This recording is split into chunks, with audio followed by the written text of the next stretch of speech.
Warren County. It's just one of 120 counties in Kentucky, but to those of us who live here, it's special. Warren County is home to more than 134,000 people from all walks of life, from all over the globe. We boast industries and businesses that employ thousands of people and help drive our economy. Western Kentucky University attracts new students to Warren County each year. From one end of the county to the other, we see everything from rich farmland and grazing cattle to packed parking lots along the bustling Scottsville Road. We can just say it. We got a lot going for us. So how do we maintain Warren County's special qualities while making room for development that will enhance those qualities and contribute to future vibrancy? One tool for that is the comprehensive plan, supplying our community with direction, vision, and guiding principles. We have to review the plan every 5 years over a 20-year period. This year marks the halfway point, and we have to ask ourselves, are we achieving the vision we want for our community? 10 years ago, the vision for Warren County's future was defined with 4 themes: quality of life, sustainable growth and economic strength, balanced transportation, infrastructure, and public facilities, and excellence in governance. How have we done with these themes over the past decade? Are we retaining our small-town charm? Are we discouraging sprawl, as well as premature and incompatible development? Are we progressing toward a functional, well-integrated transportation system? Are we maintaining and improving fiscal strength? These are just a few of the things our comprehensive plan says we aim for. So how are we doing? Are these still things we want for our community? Do we need to add anything to the list? Delete anything? Clarify anything? The comprehensive plan is our guide for development in Warren County, and it should reflect what we, as a community, desire for our future. Let's take a look at it, so we can keep taking care of this place we call home.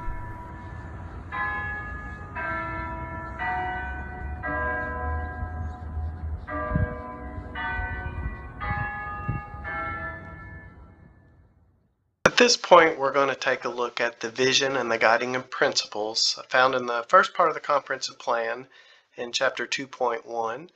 The easiest way to get to that document, find that document, is to hover over the glasses, and the vision, goals, and objectives and action items are there, and you can peruse those and be ready for the discussion.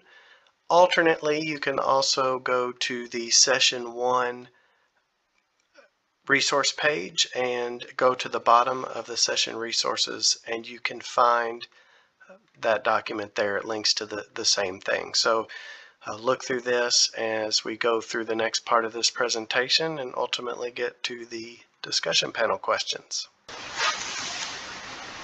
To start with the vision statement, I want to read just a few quick sentences out of the original text. Just starting with the first sentence, Warren County faces a time of transition characterized by new challenges and opportunities that raise community expectations on key issues. Over the past decade, the county as a whole has experienced rapid population growth and development, which have led to certain impacts, such as undesirable impacts, such as traffic congestion and incremental yet noticeable character changes. While continued growth and change is evident, considerable uncertainty exists about how the county, in conjunction with its cities and rural communities, will choose to progress over the next 20 years. So that is certainly true today and continues to be true, as the opening statement of the vision, I think, is still accurate and true today. We still face those same issues and still continue to grow. So there was a broad citizen consensus that the community had, and we will start to go over that now. And these items that are on the screen now were listed as the primary assets of Warren County and things that need to be enhanced. Those were the small town ambiance, the scenic natural environment, educational and cultural opportunities, our economic strength, our functional infrastructure, productive agricultural base and rural countryside, and excellence in governance. So agricultural base and small town ambiance are subjective terms, and those are some of the things that are further defined in the goals and objectives. And we need to take a look at all of those things and figure out what that balance is among all those things and see if we still have that overall consensus for these items as we move forward. Are we still growing in the way we want to grow? Are we still meeting those goals and objectives? But are we still achieving our productive agricultural base, keeping our rural countryside, and those character items? So all of those things we'll discuss as we move forward. So this is a reflection of, again, values, aspirations, and shared visions among all the different interests within Warren County and our cities. The comprehensive plan is a guide for the management of change and how these items interact with each other, the foundation for policy, strategies, and actions, and it's our 20-year to-do list, which is now kind of 10 years as updated and amended. So we look on, proceeding on in the vision statement, the first item is quality of life. And it encompasses community character, people and relationships, the scenic and natural environment, educational and cultural opportunities. Next category is sustainable growth and economic strength, followed by balanced transportation, infrastructure, and public facilities, and then excellence in governance. So if we look at quality of life and people, starting with people and relationships, first item called out is that lifelong residents as well as new arrivals be actively involved in the community through churches, civic, neighborhood organizations, and volunteer activities. Betterment of the community by having well-educated, informed, and caring citizenry.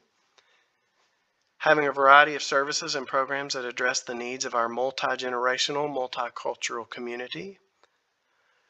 And then moving along is our quality of life, focusing on the scenic, natural environment.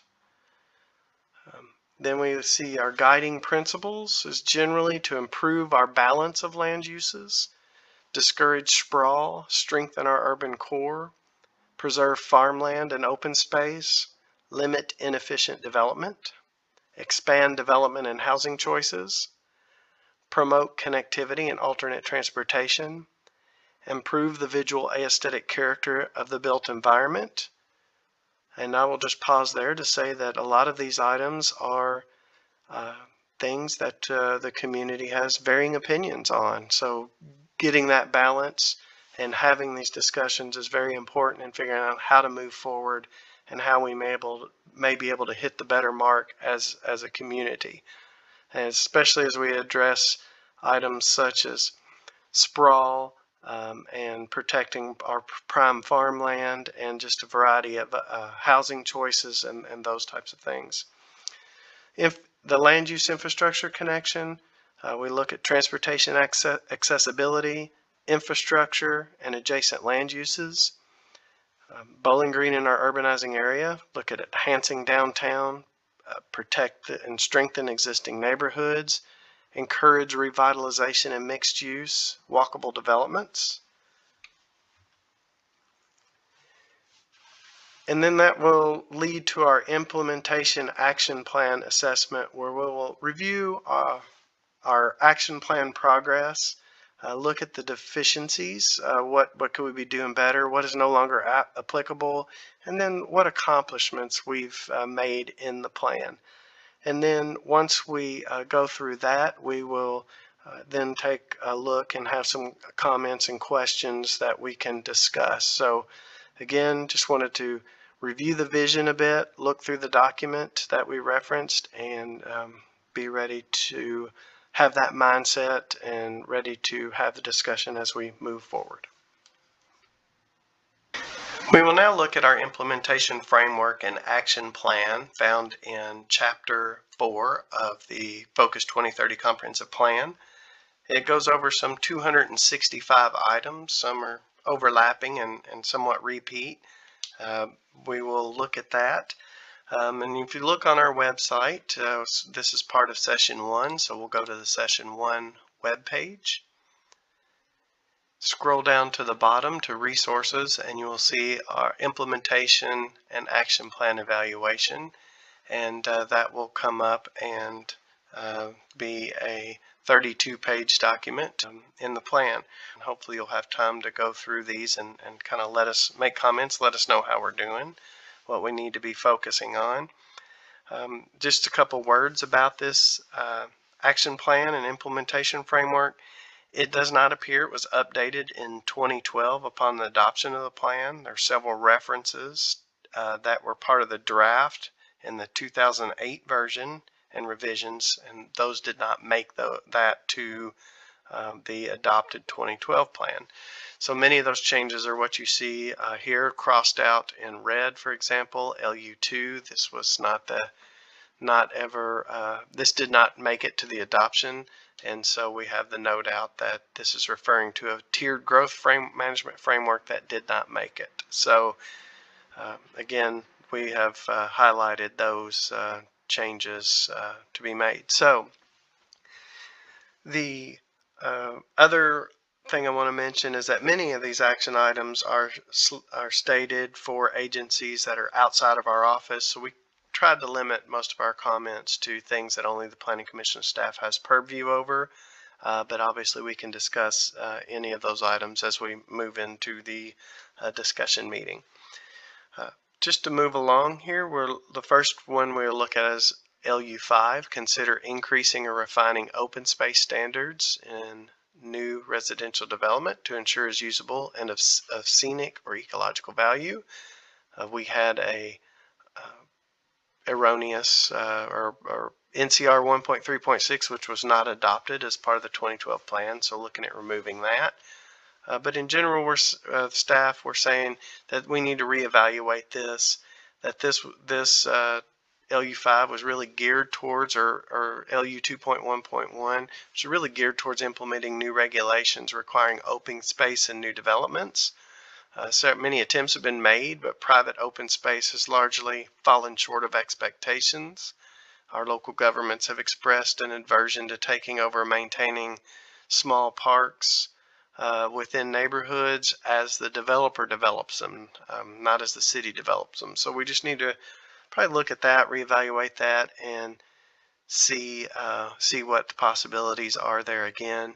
Again, with each new residential development that comes before the Planning Commission, the Planning Commissioners as well as staff have been pushing for open space and amenities, but generally those are maintained privately by either the neighborhood development or homeowners association, and many times those fail down the road, and then the city or the county gets asked to take those over, and typically they are in not the greatest shape whenever that is asked of them, so they have resisted taking those on.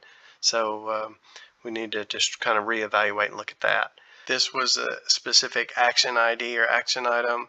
The action itself, the type, the time frame it was supposedly going to be done in, the related objectives or strategies or objective and action items that can be found within each element, and then the staff comments on what we're doing. Please let us know, ask us any questions about these. Let us know how we're doing, what you think we should be better focusing on, and we'll certainly address those as we get time during the discussion and throughout our update process, and we'll post those on the web.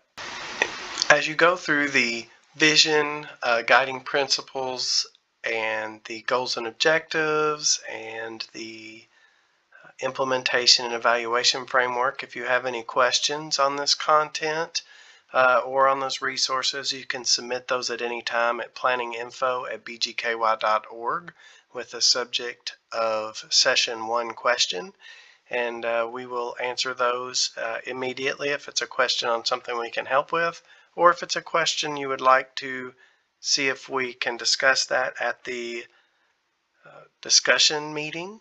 on November 10th, then please submit that as well, and we will try to get all those addressed either directly responding back or by email or on the website if it's a question for the general public, or obviously during the the November 10th meeting.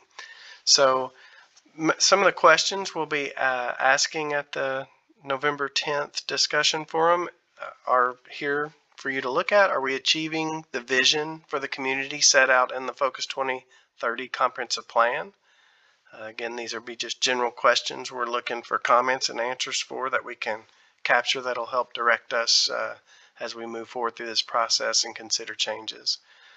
Is there a topic or issue that the vision does not capture or that we have not emphasized enough?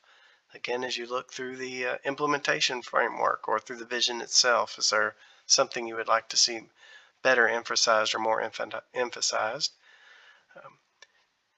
Do you see a priority or an action item that we need to have a better focus on? What things has this community done well that supports the vision? We like to hear the positives, obviously, as well as the negatives. Tend to focus on the negatives, and we'll try to fix those negatives if we can.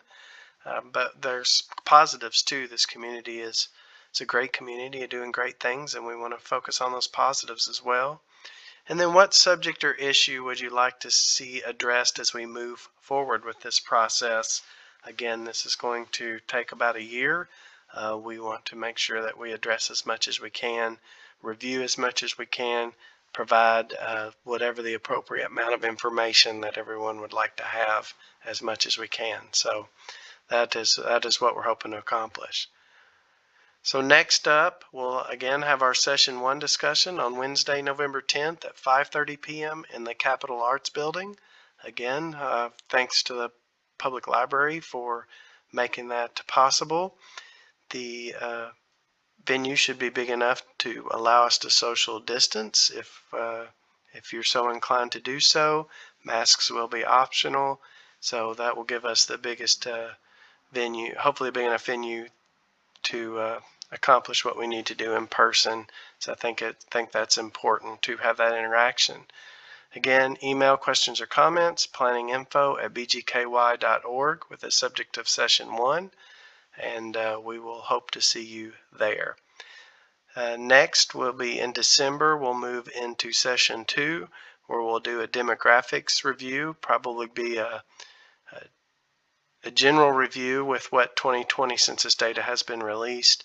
But the fun part will be the current and future trends. We'll look at some of those, discuss those at our panel discussion in December, have a public and answer question with that as well, and of course look for those upcoming videos. And the main resource portion to look at is what was the data provided in the community assessment of Appendix 1 of the 2030 plan. That's it for this video, and we hope to see you at the Capitol on Wednesday, November 10th at 5:30.